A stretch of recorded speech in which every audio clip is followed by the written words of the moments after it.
പക്ഷേ doctor G V Hari ആവർത്തിച്ച് ചോദിക്കുന്നു വൈ അമെൻമെൻറ്റ് എന്നാണ് അദ്ദേഹം ചോദിക്കുന്നത്. ഇടവേളയിലും എനിക്ക് ഇത് തന്നില്ല കേട്ടോ, ബുദ്ധിമുട്ടായിരുന്നു.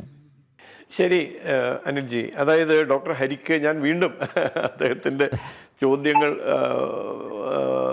തുടർച്ചയായി വരുന്നത് കൊണ്ട് ഞാൻ മറുപടി പറഞ്ഞു എന്നതാണ് എൻ്റെ വിശ്വാസം. ഞാൻ വീണ്ടും പറയാം. അതായത് എന്തുകൊണ്ട് ഭേദഗതി എന്ന ചോദ്യത്തിൻ്റെ ഉത്തരം, നമുക്കിപ്പോൾ സ്റ്റാറ്റസ് കോ നിലനിർത്തുകയാണെങ്കിൽ ഭേദഗതി ആവശ്യമില്ല, അത് അതേപോലെ നടപ്പിലാക്കാം. പക്ഷെ നമ്മുടെ താല്പര്യം ഇതോടുകൂടി മണ്ഡലങ്ങൾ പുനർനിർണയം നടത്തി അതിൻ്റെ ആനുകൂല്യം കൂടി നമ്മുടെ സമൂഹത്തിന്, സ്ത്രീ സമൂഹത്തിന് പ്രത്യേകിച്ച് ലഭിക്കുന്ന തരത്തിൽ വേണം ഇത് നടപ്പിലാക്കാൻ എന്ന താല്പര്യമാണ്. പക്ഷേ ഞങ്ങൾ പറഞ്ഞത് അങ്ങനെയാണെങ്കിൽ 2027 സെൻസസ് എടുത്തുകൂടെ? അങ്ങനെയാണെങ്കിൽ 2027 സെൻസസ് എടുത്തുകൂടെ? 2011 എന്തിനു ലിമിറ്റ് ചെയ്യുന്നു?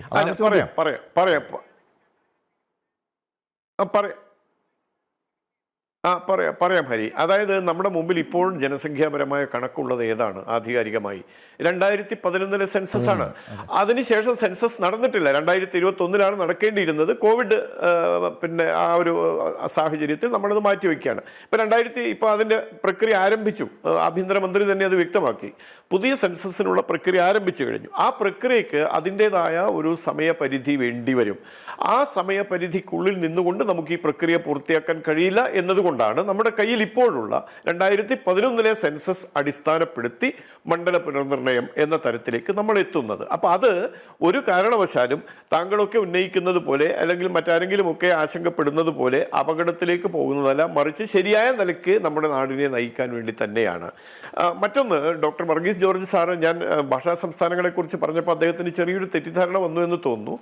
ഭാഷാ സംസ്ഥാനങ്ങളുടെ ഭാഷാപരമായ വ്യക്തിത്വത്തെ അപകടപ്പെടുത്തുന്നതേ അല്ല ആ സങ്കല്പം. ഉദാഹരണത്തിന് ഇപ്പോൾ ഹിന്ദി സംസ്ഥാനങ്ങൾ എന്ന പേരിലുള്ള സംവിധാനമുണ്ടല്ലോ. ഹിന്ദി സംസാരിക്കുന്ന പ്രദേശങ്ങളെയൊക്കെ വിവിധ സംസ്ഥാനങ്ങളാക്കി പുനർവിഭജനം നടത്തുന്നു. ഇപ്പം കേരളം, മലയാളം സംസാരിക്കുന്ന കേരളത്തെ വേണമെങ്കിൽ നമുക്ക് 2 മലയാളം സംസാരിക്കുന്ന സംസ്ഥാനങ്ങളാക്കാം. കന്നഡ സംസാരിക്കുന്ന കർണാടകത്തെ കന്നഡം സംസാരിക്കുന്ന 2 or 3 സംസ്ഥാനങ്ങളാക്കാം. തമിഴ്നാട്ടിൽ തമിഴ് സംസാരിക്കുന്ന 2 or 3 സംസ്ഥാനങ്ങളാവാം. അതേപോലെയാണല്ലോ വേണ്ടത്. അല്ലാതെ ഭാഷാപരമായ വ്യക്തിത്വത്തെ ചോദ്യം ചെയ്യുകയോ ഇല്ലാതാക്കുകയോ ചെയ്യുന്ന ഒരു സമീപനമേ അല്ല അത്. ഡോക്ടർ വർഗീസ് ജോർജ് സാറ് ആ ധാരണ തിരുത്തണം എന്നാണ് എനിക്ക് പറയാനുള്ളത്. പിന്നെ ഈ വിദ്യാഭ്യാസത്തെക്കുറിച്ച് പറഞ്ഞല്ലോ, ഈ ഭാഷ ഡോക്ടർ ഹരി സൂചിപ്പിച്ചല്ലോ ഭാഷാ പഠനത്തെക്കുറിച്ച്.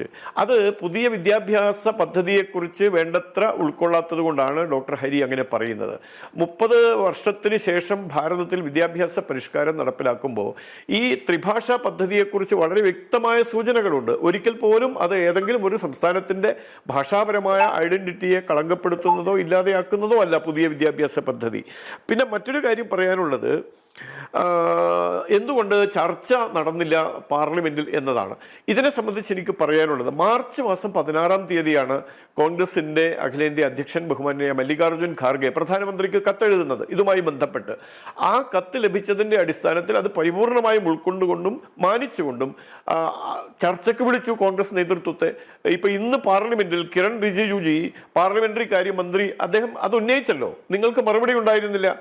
ചർച്ചയ്ക്ക് വിളിച്ചിട്ട് നിങ്ങൾ എന്തുകൊണ്ട് വന്നില്ല എന്നാണ് അദ്ദേഹം ചോദിച്ചത്. ഭാരതത്തിലെ ഒട്ടെല്ലാ രാഷ്ട്രീയ കക്ഷി നേതാക്കളെയും നേരിട്ടുള്ള ചർച്ചയ്ക്ക് ക്ഷണിച്ചിരുന്നു. പാർലമെൻറ്റിൽ ചർച്ച നടക്കും. ആ ചർച്ചയിൽ നമുക്ക് ഉന്നയിക്കാനുള്ള എല്ലാ കാര്യങ്ങളും ഉന്നയിക്കാം. അതിൻ്റെയൊക്കെ അടിസ്ഥാനത്തിൽ നമ്മൾ ഈ നിയമത്തിൻ്റെ ഭേദഗതി നമ്മൾ പാസ്സാക്കും. ഉൾക്കൊള്ളേണ്ടത് ഉൾക്കൊള്ളും, വേണ്ടാത്തത് വേണ്ടെന്ന് വയ്ക്കും. ഇങ്ങനെയാണല്ലോ കാര്യങ്ങൾ മുന്നോട്ട് പോകേണ്ടത്. അതിനുള്ള അവസരങ്ങൾ എവിടെയും നിഷേധിക്കുന്നില്ല. ഇക്കാര്യത്തിൽ കേന്ദ്ര ഗവൺമെൻറ്റിന് തുറന്ന സമീപനമാണ്. എല്ലാ കാര്യത്തിലും എന്നതുപോലെ ഇക്കാര്യത്തിലും തുറന്ന സമീപനമാണ്. നാരീശക്തിയെ ഉയർത്തിക്കൊണ്ടുവരാനുള്ള എന്തെങ്കിലും ഒരു ചെപ്പടി വിദ്യയല്ല. കാരണം നരേന്ദ്രമോദി 2014 മുതൽ നാരീശക്തിയെ ഉദ്ധരിക്കാനുള്ള അനേകം പദ്ധതികൾ നമ്മുടെ നാട്ടിൽ നടപ്പിലാക്കിക്കൊണ്ട് വരുന്നുണ്ട്. അതിൻ്റെ തുടർച്ചയായിട്ട് തന്നെയാണ് ഈ വനിതാ സംവരണ നിയമവും നടപ്പിലാക്കാൻ പോകുന്നത്. അത് നടപ്പിലാക്കുമ്പോൾ വരാൻ പോകുന്ന എന്തെങ്കിലുമൊക്കെ പ്രതിസന്ധികൾ, ഹിൻഡ്രൻസസ് അതുണ്ടെങ്കിൽ അത് പരിഹരിക്കാൻ വേണ്ടിയാണ് നിയമ ഭേദഗതി. അതാണ് വീണ്ടും എനിക്ക് ആവർത്തിച്ച് എൻ്റെ പ്രിയ സുഹൃത്തിൻ്റെ സംശയത്തിന് മറുപടിയായിട്ട് പറയാനുള്ളത്.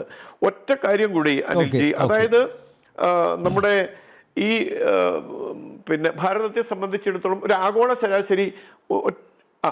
ശരാശരി വനിതാ പ്രാതിനിധ്യം ഈ ഭരണരംഗത്ത് 29% ആഗോള ശരാശരി. നമ്മൾ ഭാരതം അതൊരു 33% വർദ്ധിപ്പിക്കുന്നു എന്ന് പറയുമ്പോൾ ലോകത്തിന് തന്നെ വഴി കാണിച്ച് കൊടുക്കാൻ കഴിയുന്ന ഒരു ചുവടുവെപ്പായിട്ട് നമ്മളതിനെ സ്വീകരിക്കണം.